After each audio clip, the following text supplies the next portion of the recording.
ভাগ শ্ৰীমন্ত শংকৰদেৱ বিৰচিত ৰাগ ধনশ্ৰী তাল পৰিতাল।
সন্ধানী সত্ৰৰ আইবাপ সমস্ত বৰগীত ভাগি পৰিৱেশন কৰোঁতে আমাৰ অনেকখিনি ভুল ত্ৰুটি হৈছে।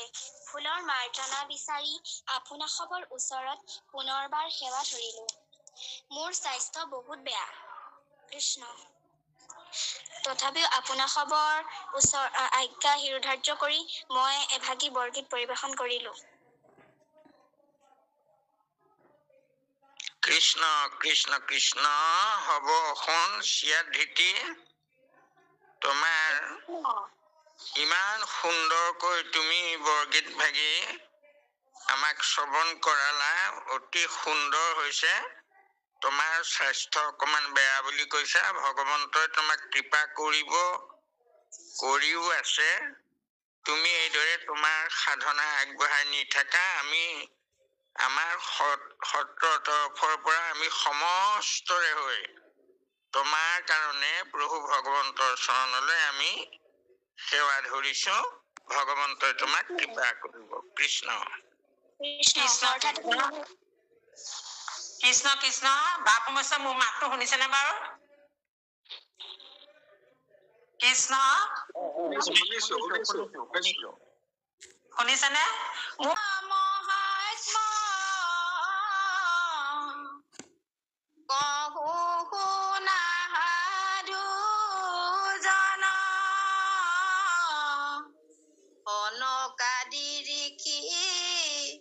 পৰম হৰিষি পুতক বোলে বচন।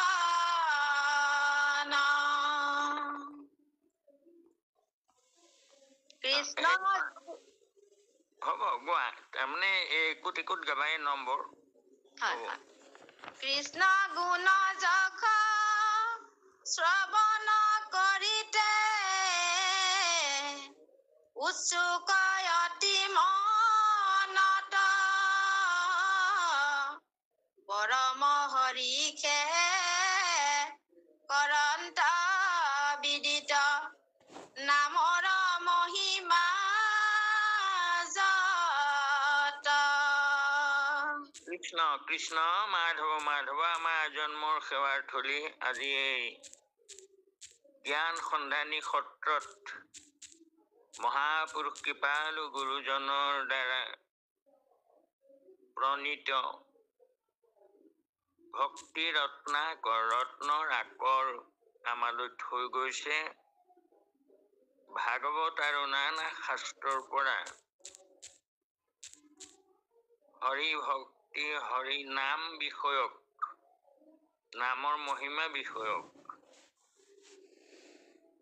বিভিন্ন শাস্ত্ৰৰ বিভিন্ন ভকত সাধুৰ মন্তব্য সংগৃহীত কৰি এই ৰত্নৰ আকৰ ভাগি অৰ্থাৎ খনি আৰু সোণৰ খনি যেনেকৈ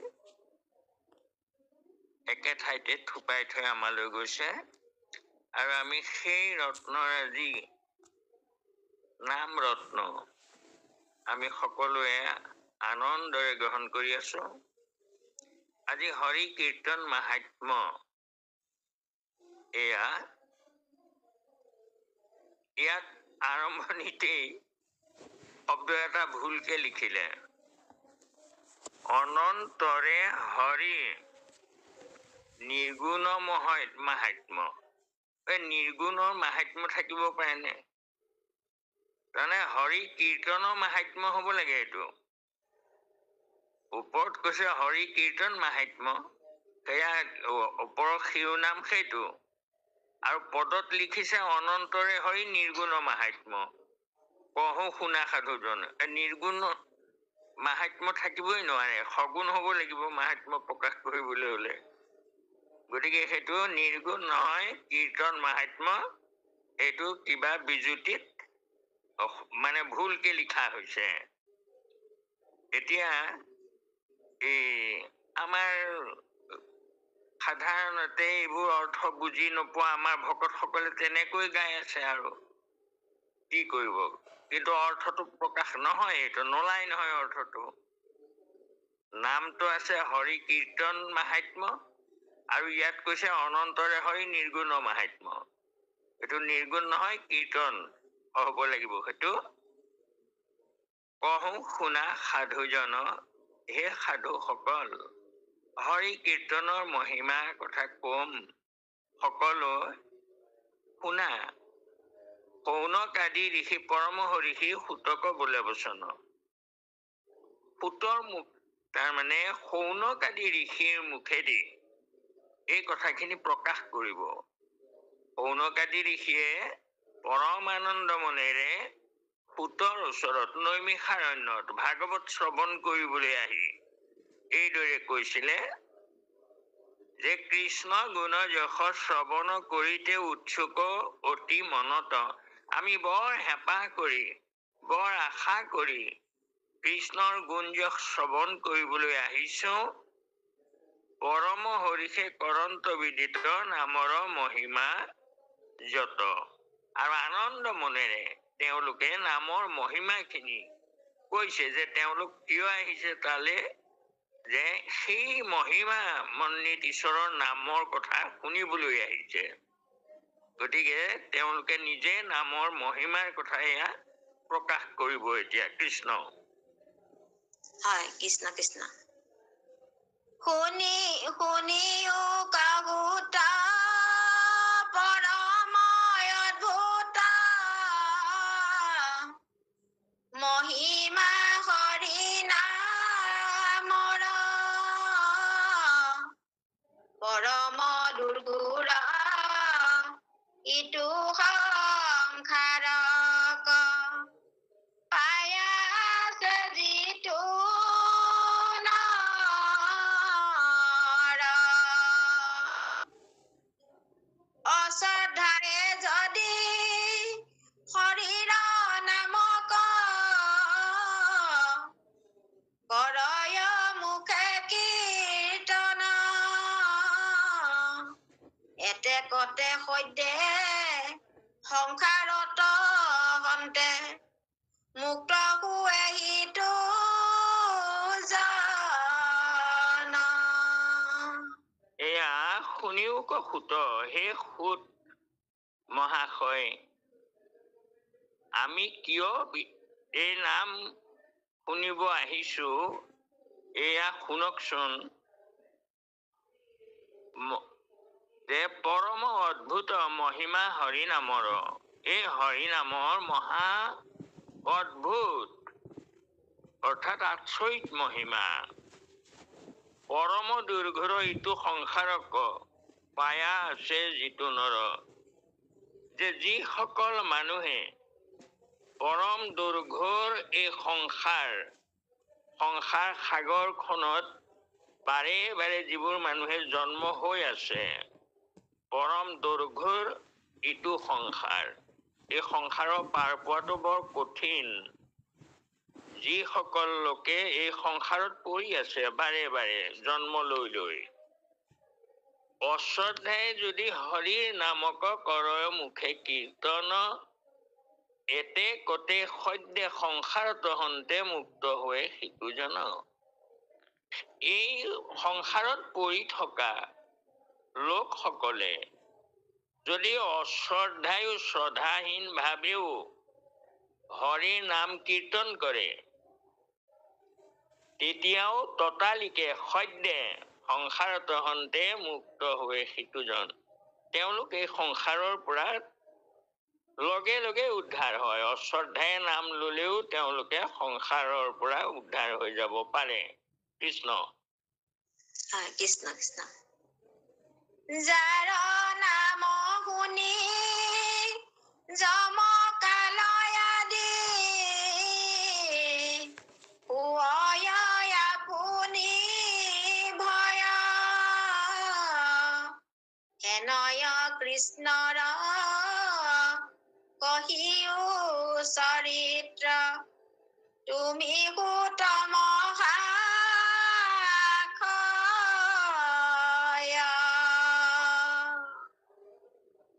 প্ৰথম স্কন্ধত প্ৰথম অধ্যায়ে জানাই আছে ইটো কথা, কৃষ্ণ গুণগণ যত্নে সৰ্বজন কীৰ্তন কৰা সৰ্বথা। কৃষ্ণ এতিয়া যাৰ নাম শুনি যম কাল আদি হয় আপুনি ভয়, অৰ্থাৎ প্ৰভু ভগৱন্তৰ এই লীলা গুণ লীলা, তেওঁৰ নাম সহস্ৰ নাম আছে প্ৰভু ভগৱন্তৰ। যাৰ নাম শুনি যম কাল আদিও হয় আপুনি ভয়, অৰ্থাৎ মহাপাপীজনেও নাম লওঁতে যদি যমে নিবলৈ আহে, নাম শুনাৰ লগে লগে তেওঁ ভয়ত ত্ৰাসিত হৈ গুচি যায়। নাম যাৰ মুখত থাকে তেওঁলোকৰ কাষৰ পৰা যমদূত ঋণী ঋণী নামৰ ধ্বনি শুনালৈকে পলাই গুচি যায়। কালেও মূৰ্তিমন্ত হৈ যি কালে জগতক সংহাৰ কৰে, সেই কালেও প্ৰভু ভগৱন্তৰ ওচৰত তাৰমানে ভয় হৈ থাকে, অৰ্থাৎ কালেও ভয় কৰে। কাৰণ কালক ভগৱন্তই জয় কৰে, তেওঁ কাল জয়, তেওঁক কালে নাইকিয়া কৰিব নোৱাৰে। ঠিক তেনেকৈ আমাৰ কালে আচলতে আমাক জয় কৰিব নোৱাৰে। নোৱাৰে মানে কাক নোৱাৰে? আমাৰ আত্মাক। কাৰণ আত্মাই নাম লোৱাৰ লগে লগে সেই আত্মা বৈকুণ্ঠলৈ গুচি যায়। যিসকলে নাম নলয় সেই নাম লোৱাজনৰ কাৰণেহে ভয় কৰে যম আৰু কালে। যিজনে নলয় সেইজনক লৈ ভয় নকৰে, আনন্দ মনেৰে তেওঁলোকক কালৰ বুকুলে লৈ গুচি যায়। কৃষ্ণ এতিয়া যাৰ নাম শুনি যম কাল আদি হয় আপুনি ভয়, নিজে ভয় কৰে। আৰু যিবোৰ সংসাৰত পৰি থাকে তেওঁলোকে কাললে ভয় কৰে, যমলে ভয় কৰে। হেনয় কৃষ্ণৰ কহিও চৰিত্ৰ তুমি সুত মহাশয়। হে সুত মহাশয়, সেইজন কৃষ্ণৰ চৰিত্ৰ কথা তুমি আমাক শুনোৱা। এই কথাষাৰ ক'ত আছে? প্ৰথম স্কন্ধত প্ৰথম অধ্যায়ে জানা আছে এইটো কথা। কৃষ্ণ গুণগণ যত্নে সৰ্বজন কীৰ্তন কৰা সৰ্বথা। এই শৌনক আদি ঋষিয়ে কোৱা এই কথাখিনি প্ৰথম স্কন্ধৰ প্ৰথম অধ্যায়তে আছে। আৰু কৃষ্ণ গুণগুণ এতিয়া সকলোৱে যত্ন কৰি কৃষ্ণ গুণগণ শুনা, শ্ৰৱণ কৰা। কৃষ্ণ কৃষ্ণ দ্বিতীয়ত আৰু নামৰ কীৰ্তনৰ মহিমা শুনা সাক্ষাৎ সমস্ত শাস্ত্ৰৰ নিৰ্ণীত বচন কহন্ত সুকে ৰাজাত অকামী সকলে পাৱে কৰ্ম ফল হৰিৰ নাম কীৰ্তনে নামৰ কীৰ্তনে মুখ্য ফল পাৱে যতে কমু মুখ্য গণে। আকৌ এয়া দ্বিতীয়ত আৰু নাম কীৰ্তনৰ মহিমা শুনা সাক্ষাৎ। এইটো তুমি নামৰ কীৰ্তন আছে নেকি তোমাৰ তাত? হয়। নামৰ কীৰ্তন নহয়, নাম কীৰ্তনৰ হ'ব লাগে। ৰটো কীৰ্তনৰ পাছলৈ আহিব লাগিব। দ্বিতীয়ত আৰু নাম কীৰ্তনৰ, নাম কীৰ্তনৰ ফল নামৰ কীৰ্তন বুলি ক'লে অৰ্থটো নহ'ব নহয়। দ্বিতীয়ত আৰু নাম কীৰ্তনৰ মহিমা শুনা সাক্ষাৎ সমস্ত শাস্ত্ৰৰ নিৰ্ণীত বচন কহন্ত সুকে ৰাজাত। এতিয়া দেউতা। আকৌ দেউতা সুখ, হা? এইটো ঠিকে কৈছে আপুনি, আপোনাক কোৱা মতে আছে। আৰু দ্বিতীয়ত আৰু নাম কীৰ্তনৰ, সেইখন নাম কীৰ্তনৰ বুলি গাইছিলো। নহয়, তুমি নামৰ কীৰ্তন বুলি গালা। মই সেইটো তেনেকে, হয় হয়, বাৰু হ'ব। এতিয়া কৃষ্ণ এতিয়া সমস্ত শাস্ত্ৰৰ নিৰ্ণীত বচন কহন্ত সুকে ৰাজাত। সুখদেৱে পৰীক্ষিতক কৈছে, আৰু সেয়া কব এতিয়া। সকামীসকলে পাৱে কৰ্মফল, হৰিৰ নাম কীৰ্তনে। নামৰ কীৰ্তনে মুখ্য ফল পাৱে, যতেক মুমুক্ষু গণে। এতিয়া এই মুমুক্ষু মানে মুখ্যম ইচ্ছতি যঃ মুমুক্ষু, অৰ্থাৎ মুক্তি পৰ্যন্ত কামনা, সকামী। কাম সহ মানে সকামী, অৰ্থাৎ কিবা কামনা কৰি পেলাই কৰ্ম মাৰ্গটোত সদায় প্ৰথমতে কামনাকেই কৰে, আৰু চব কামনা। ধনং দেহি, শিও দেহি, যশো দেহি, পুত্ৰং দেহি, ভাৰ্যাং দেহি, ইত্যাদি ইত্যাদি।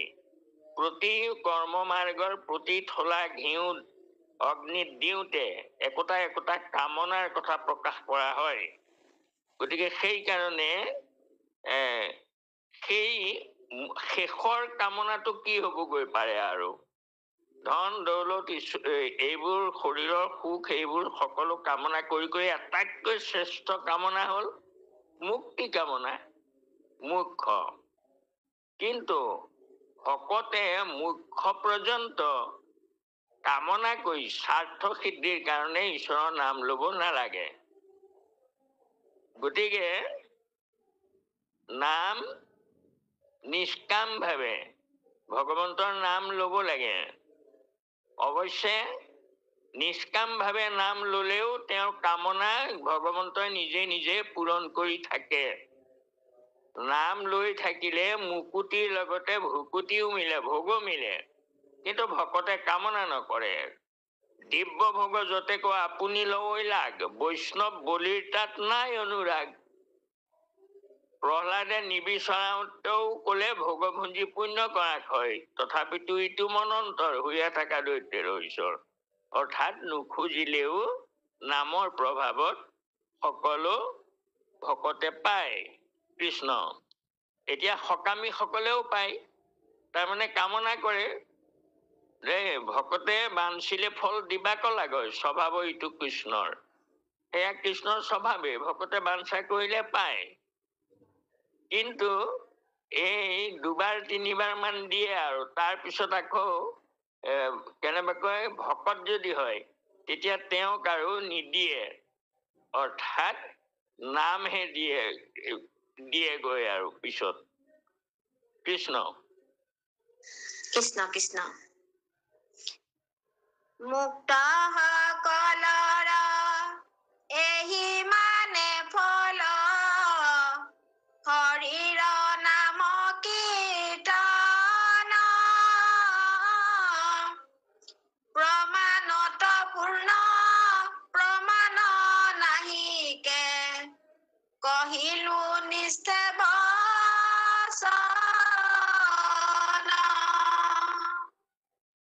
পুকৰ বচন থৈলো সিমানে, শুনাৰো সাধু জন।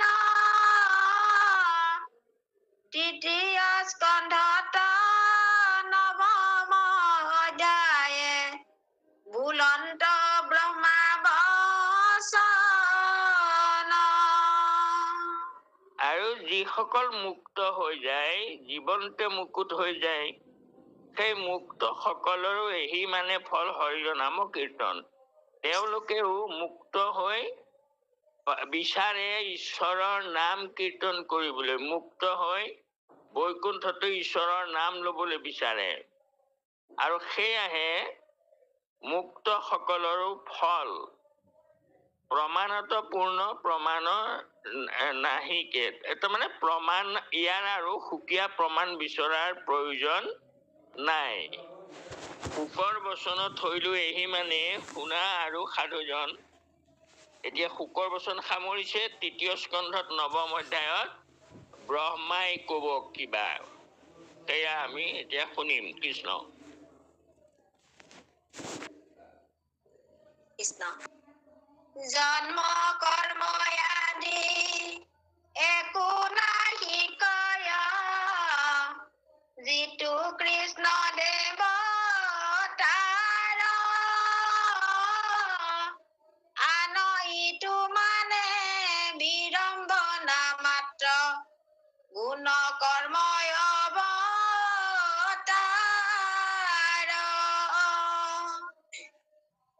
এহি নাম চয় মৃত্যু কালে যিটো, হেলায়ে কীৰ্তন কৰে, এতেকে অনেক জন্মৰ পাতক, সদ্যতে যিহিতো নৰে।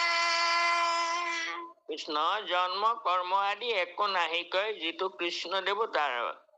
ভগৱন্ত নিৰ্গুণ নিৰাকাৰ ভগৱন্তই এয়া সগুণ সাকাৰ হবৰ দৰকাৰ নাই। তেওঁ তাৰমানে জন্ম কৰ্ম তেওঁৰ নায়েই, কিন্তু তথাপিতো তেওঁ এই যে অৱতাৰবোৰ ধৰে, এইবোৰ তেওঁ মায়াৰ কাৰণেহে কৰে। কেলে কৰে? যে সেই জন্ম কৰ্মৰ বগাই ভকত উদ্ধাৰ হব। সেইকাৰণে গুণ কৰ্ম অৱতাৰ এইবোৰ তেওঁৰ কাৰণে একো নহয়। তেওঁ এইটো মায়াৰ শৰীৰ ধৰে। এনে পৰ ভাতে সুমৰু গোবিন্দ ঋষিকেশ, চিদানন্দ মূৰুতি কপট গোপ বেশ। এইটো বিড়ম্বনা, কপট গোপ বেশ ধৰে। তেওঁ নানা অৱতাৰ ধৰে। কেলে ধৰে? মৎস্য কুৰ্ম আদি মই নানা ৰূপ ধৰো।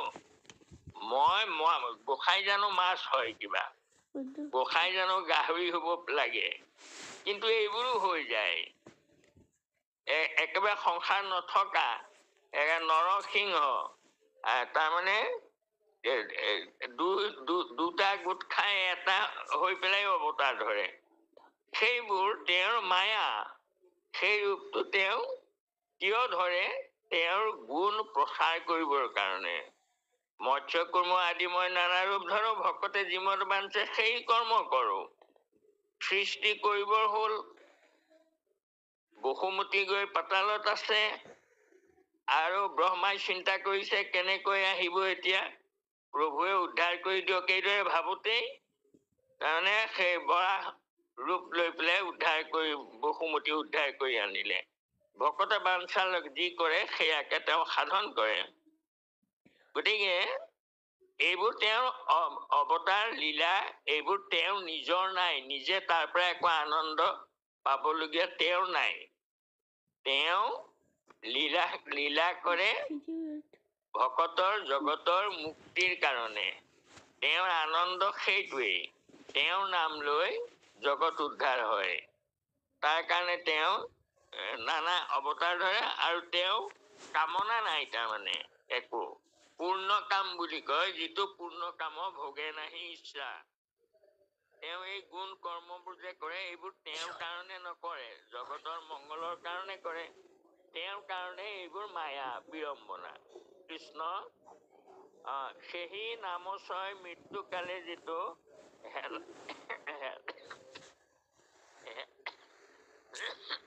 হেলায়ে কীৰ্তন কৰে, এতেকে অনেক জন্মৰ পাতক, সৈতে তেজে ইটো নৰে।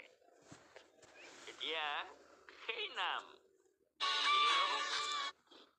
তাৰমানে লীলা কৰা, মায়া নৰতনো ধৰি লীলা কৰা, এইবোৰ কেলে কৰে? যে শ্ৰদ্ধা হেলায়ে লৈ সেই নামবোৰ, গুণ নামবোৰ, এই অনেক জন্মৰ পাপ নষ্ট কৰি বৈকুণ্ঠলৈ যাব পাৰে ভকতে সেই গুণ লীলা শুনি বা নাম গুণ কীৰ্তন কৰি। কৃষ্ণ। কৃষ্ণ কৃষ্ণ। এয়া ব্ৰহ্মাই কৈছে। কৃষ্ণ। কৃষ্ণ। পূৰ্ণ পৰম ব্ৰহ্ম স্বৰূপ পাৱয় আনন্দৰ নাহি পাৰ হেনয় কৃষ্ণৰ চৰণ পদ্মত কৰো মই নমস্কাৰ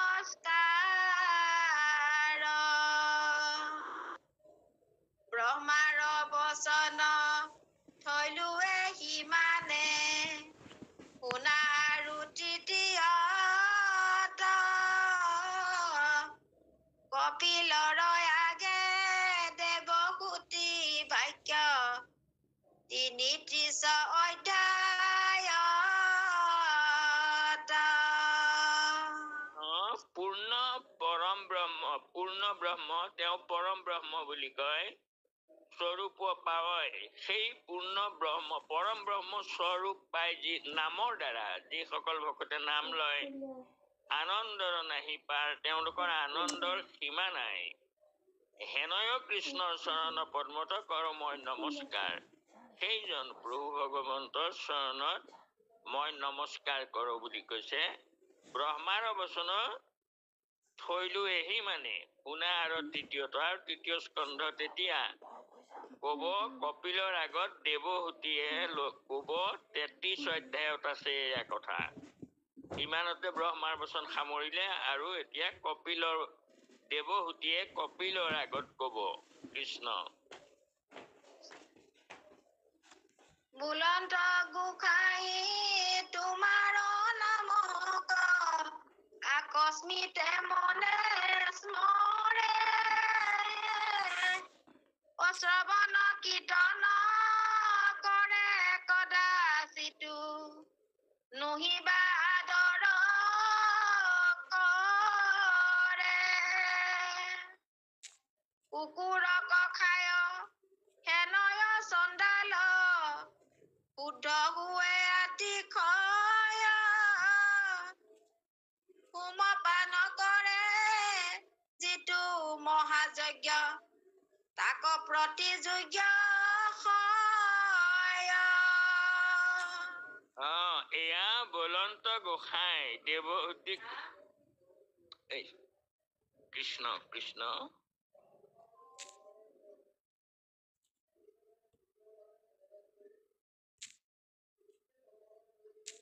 কৃষ্ণ কৃষ্ণ বাপসকল মই অকণমান মিউট কৰিবলগীয়া হৈছিলে এই শব্দ কিছুমান আহি আছে কৃষ্ণ কৃষ্ণ কপিলৰ আগত দেৱহূতিয়ে কৈছে যে বলন্ত গোসাঁই তোমাৰ নামক আকস্মিতে মনে স্মৰে শ্ৰৱণ কীৰ্তন কৰে কদাচিতো নুহিবা আদৰ কৰে যে হে গোসাঁই কপিল গোসাঁইক কৈছে মাকে যে তোমাৰ নামক যদি অকস্মাতো কোনোবাই স্মৰণ কৰে আৰু বা স্মৰণ কৰে বা আনে লৈছে তাক আদৰ কৰে তেনেহলে সেইজন কুকুৰ খোৱা জাততকৈও শুদ্ধ অতিশয় শুদ্ধ হয় আৰু সমপান কৰে যিটো মহাযজ্ঞে তাক প্ৰতিযোগ্য হয় তাৰমানে সোমপান কৰা যজ্ঞ তাৰমানে এই কৰ্ম মাৰ্গত এনেকুৱা কিছুমান নিয়ম আছে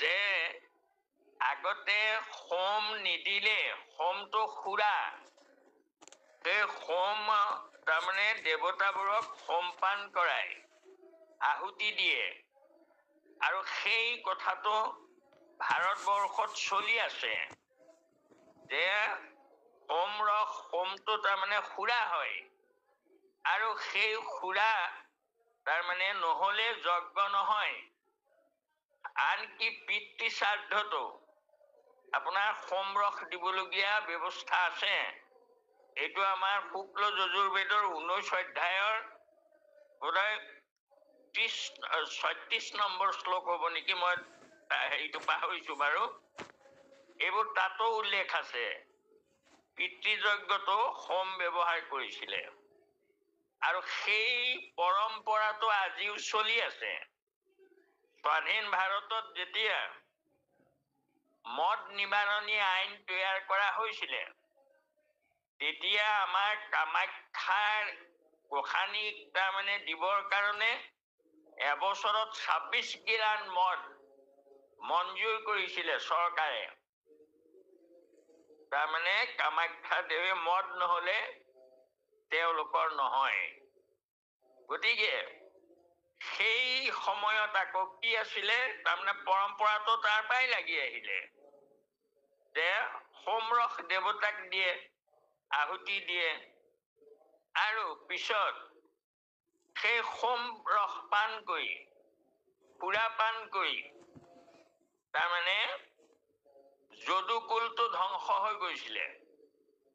কাৰণ সেই সময়ত সেয়া নিয়মেই আছিলে, আৰু সোমৰস পান কৰাটো বলভদ্ৰটো অতি বেছি মদিৰা প্ৰিয়। গতিকে এতিয়া সেই মদটো বেয়া কেতিয়া হ'ল? তাৰ আগতে আপোনালোকে এইটো শুনিলে আচৰিত হব যে আমাৰ ভাৰতবৰ্ষৰ ঋষিমুনিসকলে অতিশয় গোমাংস প্ৰিয় ঋষিমুনি আছিলে, আমাৰ ভক্ষণ কৰিছিলে। আৰু এতিয়া সেইটো পাপ, মহাপাপ বুলি পিছতহে ঘোষণা হৈছিলে। তাৰমানে গোপাল কৃষ্ণই গৰু পালন কৰি দেখুৱালে।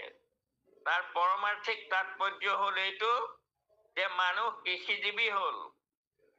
গাই গৰুৱে গাখীৰ দিয়ে, গাখীৰ অমৃত, অমৃত দায়িনী মাতৃ, আৰু বলদ গৰুৰে হাল বাই উপাৰ্জন কৰি দিয়ে, পিতৃ সম্পৰ্ক ঘটে, বাপেকেহে পুতেকক উপাৰ্জন কৰি খুৱায়।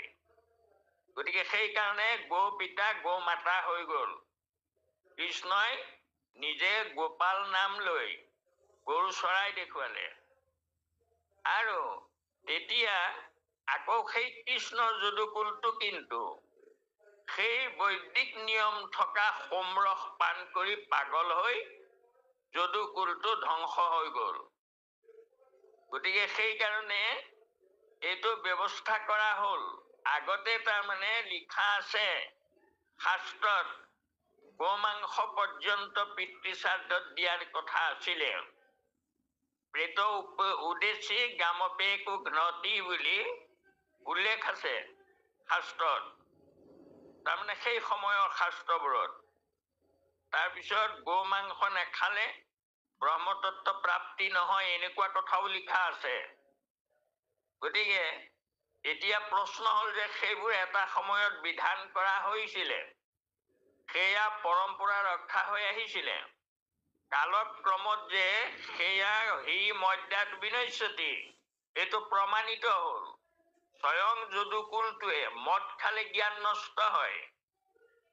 সেইজন ঈশ্বৰক তেওঁলোকে মাৰিবলৈ খেদি গল, বলভদ্ৰক মৰিয়াবলৈ খেদি গল। গতিকে কিহে কৰিলে? জ্ঞান নষ্ট হৈ গৈছিলে তেওঁলোকৰ। গতিকে সাৱধান, ভৱিষ্যত লোকলৈ এইটো উদাহৰণ দিলে যে সুৰা পান মহাপাপ। সুৰা পানে জ্ঞান নষ্ট কৰি দিয়ে, যদুকুলক ধ্বংস কৰিছে। গতিকে লিখা হৈ গল, শ্লোক লিখিলে যে সুৰাপান তাৰমানে মহাপাপ পংচাত, গো হত্যা মহাপাপ, এই দুটা হ'ল। কিন্তু এতিয়া উপায় নাই, মনুৱে তাৰমানে আকৌ নতুন তাৰমানে ধাৰা এটা মনু সংহিতাত ভৰাই দিবলগীয়া হৈ গল। এতিয়া তাৰ কাৰণ আগত উল্লেখ কৰিছে খাব লাগে, নেখালে তাৰমানে ব্ৰহ্মতত্ত্ব প্ৰাপ্তি নহয়। গো মাংস অন্য হাতেদি খালে আকৌ মহাপাপ হয়। তেতিয়া বিকল্প ব্যৱস্থা দিবলগীয়া হৈ গল, যে ডাইৰেক্ট তাৰমানে সেই বস্তুটো নাখাবা। কাৰণ তাত আকৌ এইটোও দিয়া আছিলে, নিযুক্তচন যথা ন্যায়ং যো মাংস নাতি মানৱ স্বপ্ৰেত্য পশুতাং জাতি সম্ভৱানে কবিংসতিম। এই শাস্ত্ৰত উল্লেখ কৰা মতে যি বস্তু তাৰমানে উল্লেখ কৰা আছে সেইটো দিবই লাগিব। যি মাংস নেখালে সেইটো নহব।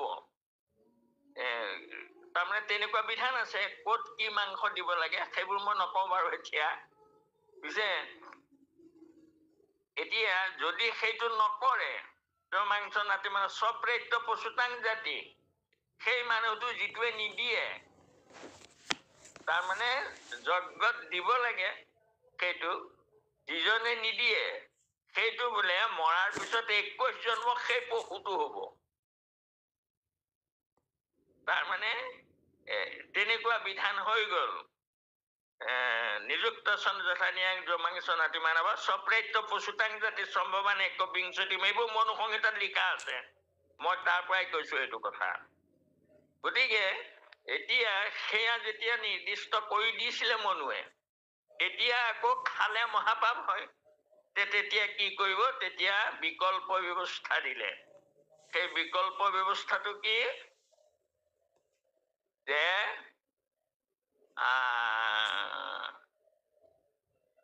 কুজ্যাত হিতং পশু সঙ্গে কুজ্যাত পৃষ্ঠ পশুং তথা অর্থৈবতো বৃথা হন্তং পশু নিষেধ কৰা আসন। য'ত তাৰমানে নেখালে আকৌ মহাপাপ হয় বুলি কৈছে নহয়। 21 জন্ম গৰু হ'ব লাগিব যদি নেখায়। আকৌ খালেও মহাপাপ হয়। তেতিয়া কি কৰিব? বোলে ঘিউ আৰু পিঠাগুড়িৰে সৈতে সেই পশুটোৰ প্ৰতিকৃতি এটা সাজি খাই দিব। সেয়া বিকল্প। আৰু এতিয়া মদ নহলেতো শ্ৰাদ্ধও নহয়, মদ নহলে আপোনাৰ যজ্ঞও নহয়। গতিকে এতিয়া কি কৰিব মনুৱে? এতিয়া আকৌ মদ সুৰাপান মহাপাপ হ'ল। তেতিয়া কলে ডাইৰেক্ট সুৰা নাখাবা। নতুনকৈ আকৌ লিখি দিলে, নাৰিকেল দকং কাংসে তাম্ৰ পাত্ৰে স্থিতং মধু গভ্যঞ্চ তাম্ৰ পাত্ৰস্থ মধ্য তৈলং ঘৃতং বিনা। ডাইৰেক্ট মদ নাখাবা। নাৰিকলৰ পানী কাঁহৰ পাত্ৰত অলপ দেৰি থৈ দিবা, মদ হৈ যাব। আৰু চুপ আদি এইবোৰ তাৰমানে তাম্ৰ পাত্ৰত গাখীৰ অকণ দি দিলে মদ হৈ যায়। মৌ অকণ দি দিলে মদ হৈ যায়। গতিকে সেইকাৰণে তাম্ৰ পাত্ৰ ব্যৱহাৰ কৰিবলৈ ললে বেছিকৈ যজ্ঞত, যে তাত তাৰমানে সুৰা হৈ যায়। তাত তাৰমানে পঞ্চামৃত দি দিলে এটা এটাকৈ যদি দিয়ে, সেয়া সুৰা তুল্য হয়। আৰু নাৰিকলৰ পাত তাৰমানে পানী তামৰ পাত্ৰত দিলে সুৰা হয়।